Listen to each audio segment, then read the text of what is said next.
जवाब देगा। पीछे आप लोग एक मिनट सर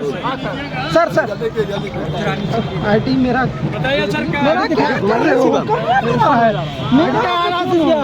महागठबंधन के कांग्रेस के प्रत्याशी अजीत शर्मा उसमें अंदर केवल हम लोगों ने बाहर से उनको शुभकामना दे दिया और एक पब्लिक रैली आयोजित है जिला कांग्रेस कमेटी के द्वारा। अब हम लोग वहां जा रहे हैं शुभकामना सैंडिस कंपाउंड में।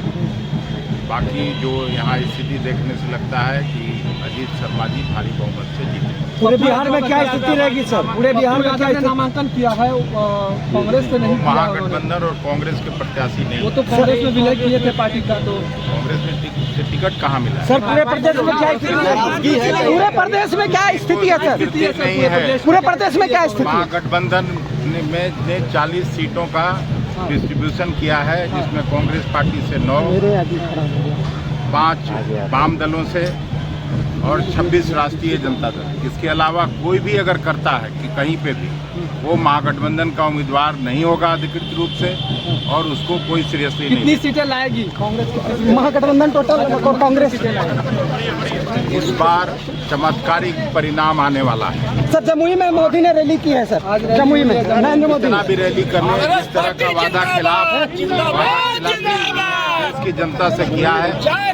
इस बार कलई खुलने समाहरणालय में हो और मुझे पूरा उम्मीद है कि बहुसंख्यक सीटों पर भारतीय जनता पार्टी हारेगी।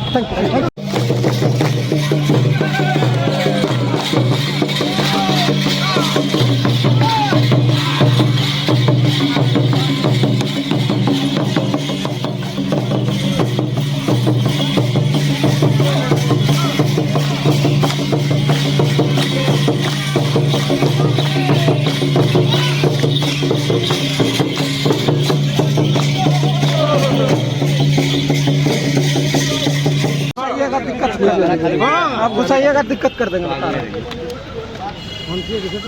एक मिनट सर, एक मिनट बाबा अभी मत, एक मिनट आराम से सर, एक मिनट पूछना दीजिएगा आप। आशीष आईटी संजय भी आप नीचे करिए। हाँ सर, नामांकन किया है किस? अरे यार मैंने नामांकन करके निकला है। बहुत ही जनता में उत्साह है। जो भी आप सवाल सुने, बहुत लोग आए हैं। हमको लगता है कि जनता तय करती है कौन जीतेगा नहीं जीतेगा, और जनता का जो उत्साह मैं देख रहा हूँ, कहीं कोई लड़ाई नहीं है और जनता चाहती है कि लोकसभा में संसद में जाके हम उनकी आवाज़ बने, उनके विकास के काम को करें। मैं आपके माध्यम से विश्वास दिलाता हूँ पूरी भागलपुर की जनता को, पूरे लोकसभा की जनता भाई बहनों को, कि आपको विकास मिलेगा, सम्मान के साथ आपका विकास करेंगे जो आज तक 5 वर्षों में विकास।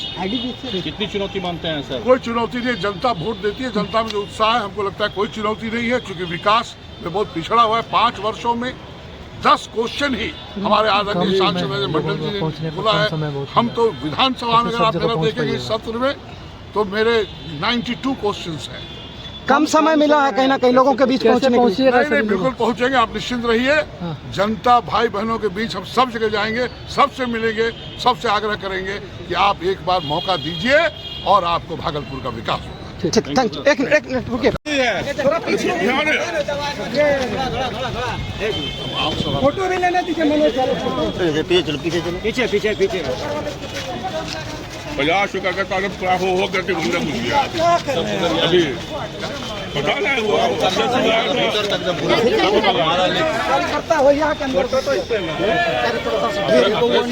करने वाले बड़े भाई अजीत शर्मा जी मंच पर उपस्थित बिहार प्रदेश कांग्रेस कमेटी सभा के सदस्य माननीय अखिलेश प्रसाद सिंह जी, हमारे विधायक दल के नेता शकील अहमद खान साहब, डॉक्टर अजय जी,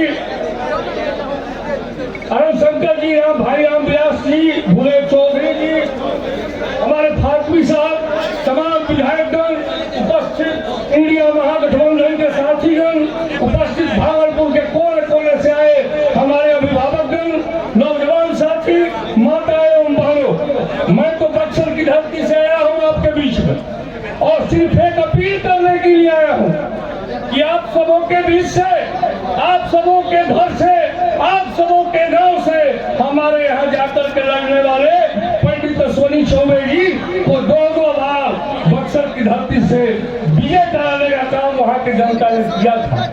लेकिन भारतीय जनता पार्टी के द्वारा उनका जो अपमान किया गया वो फूट फूट कर सोशल मीडिया पर और टीवी पर रोए। क्या ये भागलपुर की जनता का ये अपमान नहीं है? अगर अपमान है तो आप जगो, उठो और विश्वास करो इंडिया गठबंधन में। उसका बदला हमें अजीत शर्मा को अपने मत को देने के रूप में और भारी मतों से विजयी बनाने में ये आप कारगर रहेंगे, तभी इंडिया महागठबंधन का ये सपना सफल होगा। और आपका जो अधूरा कार्य होगा भागलपुर संसदीय क्षेत्र का, उसको आदरणीय अजीत शर्मा जी निभाने का काम करेंगे। बहुत साथियों ने निश्चित रूप से लोकतंत्र की बात कही, निश्चित रूप से बेरोजगारी की बात कही, निश्चित रूप से किसानों की आर्थिक तंगी की बात कही। साथियों, इसमें कहने में गुरेज नहीं है कि जिस तरीके से भारतीय जनता पार्टी ने भारत की जनता को, भारत के नौजवानों को, भारत के किसानों को, भारत की महिलाओं को ठगने का काम किया। साथियों, ये वक्त एक समय था जब 77 में इंदिरा जी हारी थी तो लोगों ने वादा दिया था आधी रोटी खाएंगे, इंदिरा को लाएंगे। इसी तरह से इस बार नारा होगा, आधी रोटी खाएंगे, इंडिया गठबंधन को देश में लाएंगे। तभी आपके हाथ और आपके किसान, आपकी माताएं, आपकी बेरोजगारी का हल हो सकेगा। अन्यथा इसका बदला अब 24 में अगर चुके तो भारतीय जनता पार्टी जिस तरीके से गेल, भेल, सेल, BSNL हवाई अड्डा को बेचने का काम किया, देश को बेचकर रहेगी। साथियों, ये संकल्प लेने का समय है कि हमारे युवा साथी बड़े भाई अजीत शर्मा जी को अपना बहुमूल्य मत हाथ के पंजा छाप पर देकर भारी मतों से विजय बनाने का काम करेंगे। इन चंद शब्दों के साथ तमाम इंडिया गठबंधन के साथियों को, कार्यकर्ताओं को, नेताओं को मेरा सुप्रणाम। ये चुनाव नहीं चुनौती है और इस चुनौती का सामना आपको करना है। इसके लिए खड़ा तो आपको होना होगा। अजीत शर्मा जी ने नामांकन किया, लेकिन इस नामांकन को एक एक उपस्थित लोगों को अपना नामांकन मानना होगा, तब जाकर के यह काम बनेगा। और आपकी चुनौती में सहयोग देने के लिए, भागलपुर के चुनाव की चुनौती में सहयोग देने के लिए हमारे सम्मानित अध्यक्ष अखिलेश बाबू, विधानमंडल के दल के नेता भाई शकील साहब, इस नॉमिनेशन सभा में भागलपुर के सम्मानित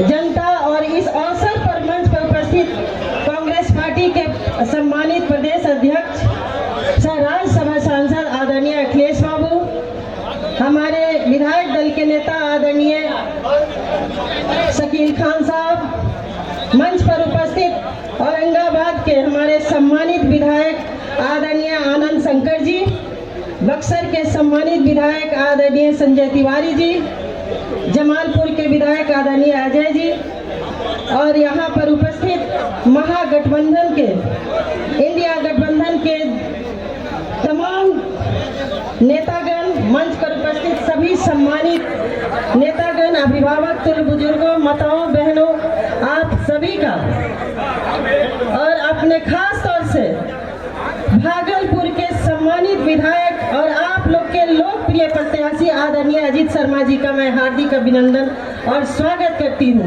और इस धरती को, तपस्वियों, मुनियों और स्वतंत्रता सेनानियों की धरती को मैं नमन करती हूँ। ये भाषण करने का समय नहीं है। भागलपुर के वर्तमान सांसद अजय मंडल जी ने अपने कार्यकाल 2019 से 2024 के बीच संसद में भागलपुर का विकास से संबंधित जनता पूछना चाहिए कितने प्रश्न किए हैं, यह उनसे भागलपुर की जनता को जानना है। मैं बताना चाहता हूं कि उन्होंने अपने कार्यकाल में भागलपुर के विकास से संबंधित लगभग 10 प्रश्न ही पूछे हैं। क्या भागलपुर की जनता ने माननीय अजय मंडल जी को 5 साल में केवल 10 प्रश्न उठाने के लिए चुना था? आपको जब समय आ गया है, अब भागलपुर संसदीय क्षेत्र की जनता को भागलपुर के लिए लड़ने वाला, भागलपुर को मुख्य धारा में लाने वाला व्यक्ति को चुनना है। और आपने 3 बार यहाँ से भागलपुर विधानसभा से हमें जिताने का काम किया है। और सिर्फ भागलपुर विधानसभा का ही नहीं, फिर 35 के जो लोग आए हैं, वह ट्रांसफार्मर लगाने की बात हो, किसानों के पटवन के तार बिछाने की बात हो, अजीत शर्मा ने भागलपुर के विधायक रहते भी किया है, बीरपुर का काम किया है, गोपालपुर का काम किया है।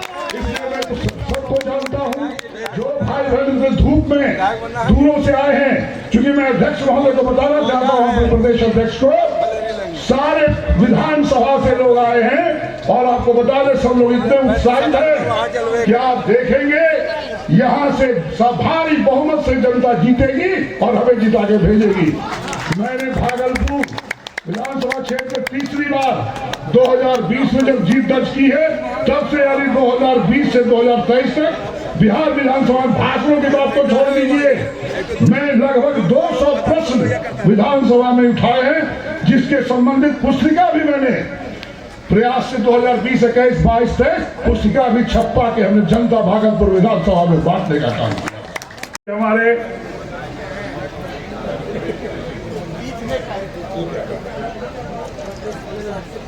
हमारे आदरणीय प्रदेश अध्यक्ष, राज्यसभा सांसद डॉक्टर अखिलेश प्रसाद सिंह जी, हमारे नेता विधानमंडल दल के नेता आदरणीय शकील अहमद खान साहब, हमारे मंच पे हमारे विधायक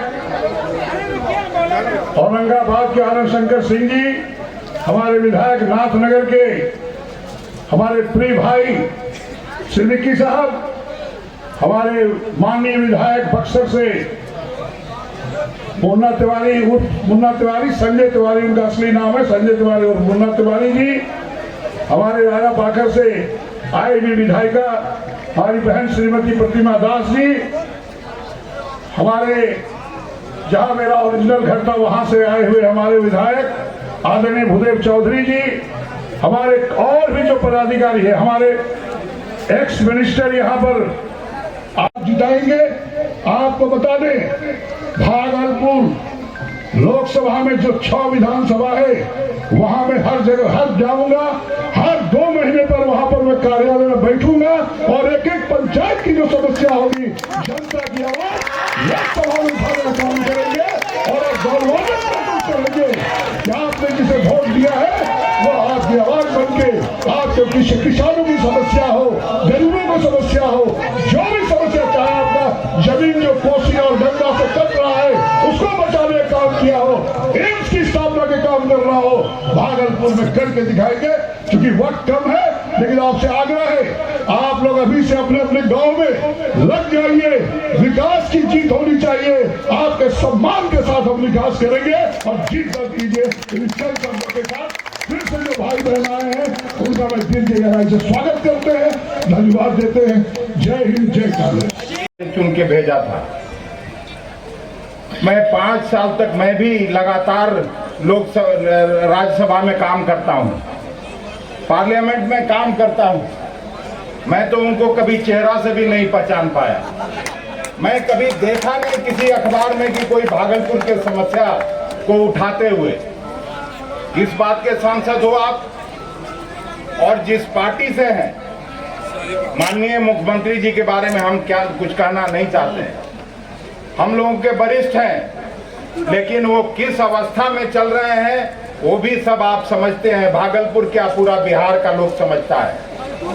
और ऐसी परिस्थिति में कभी भी सही फैसला हो नहीं सकता है। तो उनसे अगर गलती हुई उसी उम्मीदवार को फिर से उतारने का, तो मैं आपसे अपील करता हूं, जनता की अदालत में उस फैसले को ठीक करने का समय आ गया है। और आप अजीत बाबू को मजबूती से आशीर्वाद देके, दुआ देके देश की संसद में अपनी आवाज बनने का मौका दीजिए। अपना रिप्रेजेंटेटिव बनाने का मौका दीजिए। हम आपकी जनता की अदालत में इनका केस इतना ही दूर तक बहस करने आया, बाकी जो आप फैसला करेंगे हम उसको सिर माथे स्वीकार करेंगे। बहुत बहुत धन्यवाद। जय हिंद, जय भारत। पूछते थे और उनसे सवाल करते थे। भारतीय जनता पार्टी के लोग, भूदेव चौधरी जी बैठे हैं, इमरजेंसी की बात सब लोग करते हैं, लेकिन इमरजेंसी के दिनों में भी, इंदिरा जी के जमाने में जो भी अखबार के एडिटर लोग थे, इमरजेंसी के विरोध में एडिटोरियल लिखना छोड़ दिया था, लेकिन बाकी पन्नों पर इमरजेंसी के खिलाफ रोज अखबार में खबरें छपती थी। आज किसी अखबार को, किसी मालिक को यह हिम्मत है कि मोदी जी के खिलाफ कुछ लिख दे, टीवी चैनल पर कुछ दिखा दे, जो दिखाएगा उनकी नौकरी जाना तय है। जो लिखेगा उनको एडवर्टीजमेंट मिलना उसी दिन से बंद हो जाएगा। ये ऐसा दौर है जब जमहूरियत, जनतंत्र और संविधान तीनों पर खतरा है। आजादी के बाद पहली बार मैंने देखा कि देश में एक तरफ चुनाव की घोषणा हो जाती है, फिर भी दिल्ली के मुख्यमंत्री अरविंद केजरीवाल को बंद किया जाता है। चुनाव घोषणा के ठीक पहले बगल का हम लोगों का राज्य झारखंड के मुख्यमंत्री को बंद कर दिया जाता है। कहने का मतलब ये, लालू यादव और तेजस्वी यादव पर ईडी और सीबीआई के छापे पड़ते हैं। जो भी इस सरकार से सवाल करेगा उसका आवाज बंद करने की कोशिश हो रही है।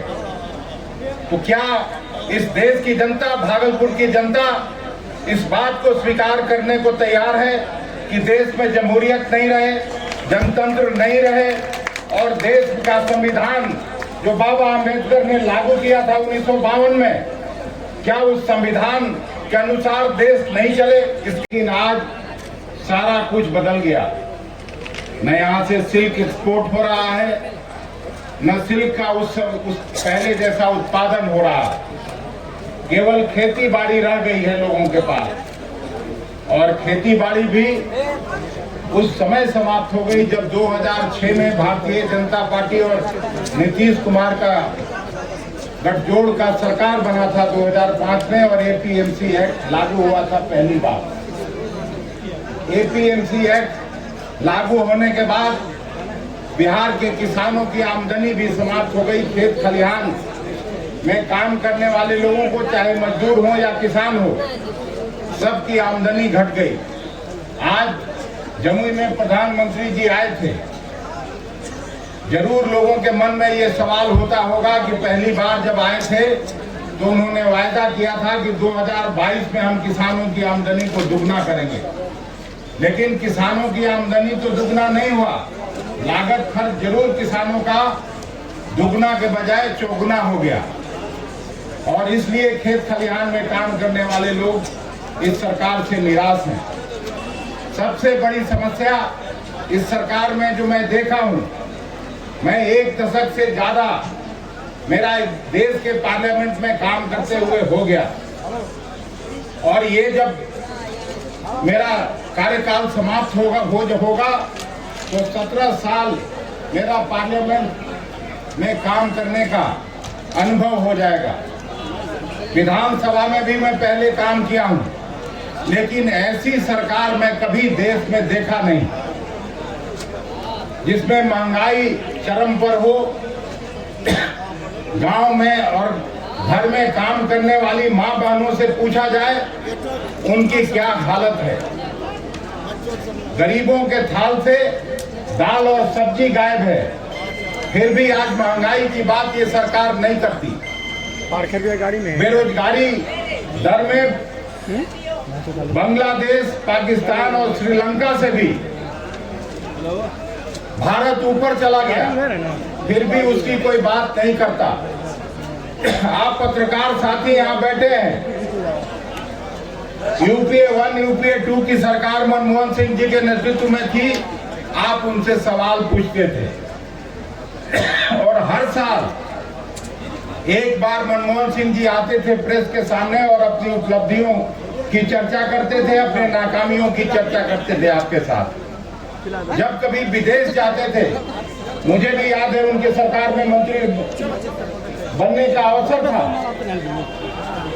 कुर्सी खाली नहीं थी, पूरा कुर्सी भरा हुआ था और आसपास लोग सब खड़े थे अजीत शर्मा जी को आशीर्वाद देने के लिए, दुआ देने के लिए। लेकिन मैं समझ सकता हूं कि 10 बजे से लोग आए थे, लोगों को भूख लगी होगी और खाने के लिए चले गए होंगे। भागलपुर में जो डिलिमिटेशन हुआ, डिलिमिटेशन के बाद बीरपुर और गोपालपुर का इलाका जुड़ा, उसके बाद सभी चीजें बदल गई। और मुझे अच्छी तरह से याद है कि लगातार 30-35 साल तक स्वर्गीय भगवत आजाद जी इस इलाके को रिप्रेजेंट करते थे और उस समय सिल्क सिटी के रूप में भागलपुर जाना जाता था। इस नामांकन सभा के सम्मानित अध्यक्ष परवेज जी, आज के इस सभा के दुल्हा महागठबंधन के प्रत्याशी, कांग्रेस पार्टी से नामांकन करने वाले, भागलपुर के लगातार 2 दशक से ज्यादा सेवा करने वाले मेरे भाई तुल्य आदरणीय अजीत शर्मा जी, मंच पर उपस्थित अभी अपना भाषण समाप्त करके बैठे कांग्रेस लेजिस्लेचर पार्टी के नेता आदरणीय शकील खान साहब, नाथनगर के सम्मानित विधायक अली असर, सम्मानित विधायक, पूर्व सांसद, पूर्व मंत्री भूदेव चौधरी जी, जमालपुर के सम्मानित विधायक अजय सिंह जी, औरंगाबाद के सम्मानित विधायक आनंद शंकर जी, बक्सर के लोकप्रिय और कर्मठ विधायक संजय तिवारी उर्फ मुन्ना तिवारी जी, कांग्रेस पार्टी की सम्मानित विधायिका प्रतिमा दास जी, आदरणीय गुन्नू चौधरी जी, विपिन यादव जी, महेश जी, पंकज सिंह जी,